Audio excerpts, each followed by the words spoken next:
But the big thing that I've seen on Twitter and we're seeing in the chat right here is our defense. Just what did you think of the defense as a whole today? Did you think Spags' blitz packages were kind of good or not good? I mean, what did you think about his play calls today? I thought the defense played phenomenal. I thought all the calls were good. It's just, it's man on man, you got to stop him. Williams got to put his hands on the guys, open his hips, and run with the receiver. It's 2 plays. That was it. Other than that, man, it was a great game by the defense. I didn't see anything wrong. I thought the play package and everything was great. It just came down to the man, really. And if you see, it was just kind of a lack of, like I said, technique-wise. Open his hips, putting his hands on the receiver and running with him. The one that Davis got on him, he kind of turned his head when he should have just kept his hands on him to feel him where he was at and just run with him. Just use his instincts, and I don't think he trusted it. And so the same thing with Diggs, he just got over top of it. But other than that, man, I had no problem as far as like with the calls. See, because the thing is, when you're doing pressure, these are some of the things, the risks that you take. But they were hitting home. They were doing a good job, man, stopping Josh. And look, if you look at it, they held these guys 24 points. Okay, like let's be honest. And so everybody was talking about how deadly this Bills offense really was. And shoot, Spags and those guys up front, man, they was putting it on Josh Allen. And he had a hard time. It was hard for him to go. And so I thought the game plan, the scheme, and everything like that, I thought it was pretty solid. Like I said, I felt like, what they were trying to do early on in some of the games would get those young guys ready. Problem was Williams was one of the guys that wasn't actually necessarily getting a lot of the reps, to go one-on-one. And so he was kind of the guy that I could see maybe – confidence-wise, after he got hit with the first one, the second one, Diggs knew because they called it out and seen it. He's going right back up top again. So I didn't have that big of an issue. Like I said, I understand this is the course of a football game. Those are the things you got to be able to give up. You're like, okay, now you got to make a play. That's why we got a guy in here for you to make a play. It's man on man. That's how it works. But something I've seen online is though that like Spags should know his personnel and to know that these are young rookies, guys, 7th round, 4th round picks that are going against 2 of the top best receivers in the league. I mean, should we kind of know our personnel, kind of kind of play that cover too? I mean, for the most part, you're right. For the most part, the defense played well. It's that drive before halftime, which we were kind of leaving them on islands. The cover 2, yeah, I could see that necessarily in those plays, possibly. And the thing is, I think we ran cover 2 that one time, and McKenzie dropped one. It was just wide. He dropped one wide open. He helped us out. And so that's the thing about it. You give up the middle cover 2.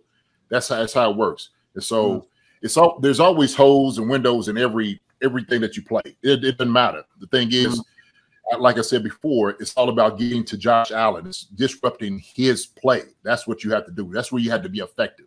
And so if you're not slowing that down, you're letting a guy like that just sit back and pick your part. Like we start going in cover 2, you start throwing underneath, right? Because that's what's open. Cover 2. When you start looking at the seam routes and things like that, getting the ball out early. So I think maybe you should have called over the top on that one for sure. We cover 2 we threw, and Diggs caught one. Josh Allen threw it right in the window. I mean, that's for a quarterback to make those throws on cover 2. Like when he got. I was like, man, that's a good throw. What do you do? Throw. So this is how it works in the NFL. I mean, honestly, you could make the best call. Guys are going to make plays, right? What you're looking for is you make more plays than other guys are going to make plays. That's how it works. And so I knew Spags trust those young guys, and I like it. I like that. I like him trusting the young guys. And maybe he had a little bit more trust in Williams than he thought. He thought he was going to step up. I thought he was going to step up. Like I said, literally, man, if he opens his hip and run with him, he's there. Shoot, the one he made a play in the end zone on Diggs, his arm was in there. Hey, it's football, man. Last year, anything more to add on the secondary there? I mean, yeah, I totally understand where JD's coming from on that. For me, it's just I try to look at it from the coaching perspective because I've given them so much praise going into this season. I've been somebody that's defended Steve Spagnuolo and been very critical of Steve Spagnuolo because I think he's so he's a very hit and miss defensive coordinator in my eyes, because there's times I even said it earlier in the game that it was almost like a poetic nature to the way he was drawing up blitz schemes. He was getting pressure on Josh Allen. He was making it very difficult for Josh Allen early and often. The problem is that we both know, and JD knows this better than Marcus and I, is that we also know that the opposition is going to adjust. When they see a certain way about the way the Chiefs are going about things, they're going to adjust to that. They're going to say, okay, if they're bringing on that pressure, then we're going to amplify things on those one-on-ones. And when you have the ability to have a Gabe Davis and Stephon Diggs on the ends, then you know that you can go and you have mismatches almost every single week, especially when you have a 6th and a 7th round rookie corner guarding both those guys. And for me, I just feel that Spagnuolo went to the well a little too often and made it a little too predictable sometimes, where the Bills knew that pressure was coming on those types of plays. And I would have liked to have seen him maybe pick his spots a little bit more. And I hate to be the guy that is so nitpicky, but when you see back-to-back weeks when these types of things go down this exact same way against star receivers like Devontae Adams, Stephon Diggs, and Gabe Davis, and it's the exact same way where Spags is leaving these guys on those islands, those are good learning lessons. But those aren't putting W's in the stat column either, and it's making it that much more difficult for your team to win big games like this. So the defense overall, like you said, 24 points, that's not a lot. I'm not saying that the defense played horrendous, because I actually think they made some big stops and big key moments and gave the Chiefs offense a lot of opportunity to take a massive lead, and the Chiefs offense didn't do their job in a lot of ways either. So this is a full team effort in how they lost this game. My point, though, is, again, there are like 5 or 6 plays every single game that determine the outcome of those games. And I felt like those decisions to leave those guys on the island contributed to the Chiefs losing this game. Well, I say this, and I get that part of it, right? But the thing is, even if, let's just say those guys played well, and it could have been another play that they didn't play well. And so it's always going to be one of those things, like it is kind of nitpicky in a sense. I mean, you know, seriously, because nobody's going to play a perfect game. When you have 2 powerhouses, okay, we're talking about the 2 best teams in the NFL, arguably right now, okay, that you're going to have. And the thing is, what I like about it, though, Lance, and what I was talking about before is, I like the challenge of the young guys. I like Spags sitting over there saying, like, look, these guys got something to them that they're gonna challenge these guys. We're down 2 corners. You know, the starting guys. we out here the 7th round pick and we playing with these. Look, that's the thing. To me, that's what you got to look at, right? Because sometimes, you know, if you lose the battle, you're gonna win the war. And so sometimes when you learn about these things, about what it is that you do, like you said, they make adjustments on particular things. Yeah, if you could cover 2 over this, we don't know what, you know, is Knox going to catch one over the middle? You know, if we call cover 2 on that, you know what I mean? So it's always one of those things. And that's like in the NFL, the adjustment is just that quick. These quarterbacks, they know that. They can see the adjustment on the fly. They know when you know, if it's too high shell, you watch if the safeties are playing close or they're opening up to try to get to the sidelines. So it's just, like I said, we covered 2 on that one, and Diggs caught one right up the middle, right in the gut where Josh, you know, he threw it in there.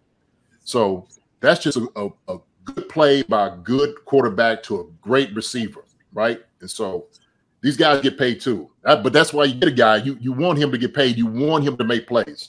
But I agree with you on that. There's always going to be 4 or 5 plays, especially with this caliber type team, that is always going to be the determining factor, right? The question is, who's going to win for? Who's going to work for?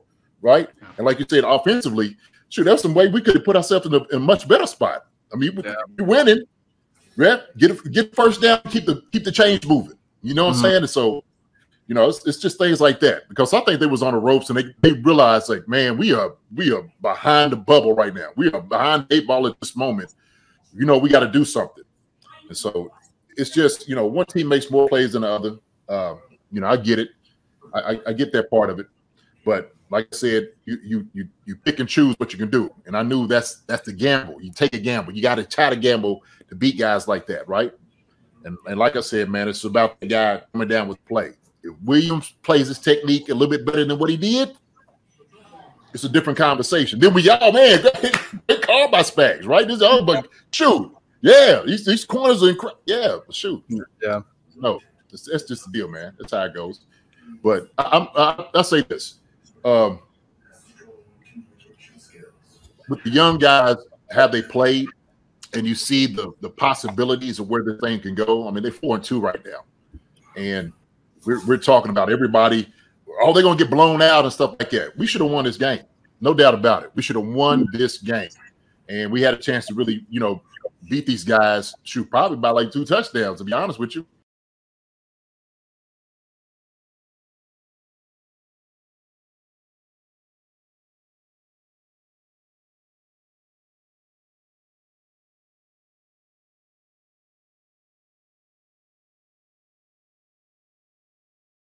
Hi, everybody. Thanks for watching. Subscribe here to get the latest from the show. Also, be sure to check out the best clips from Chief Concerns. And if you prefer to listen to the show, subscribe and follow us on Apple Podcasts, Spotify, and anywhere else you get podcasts.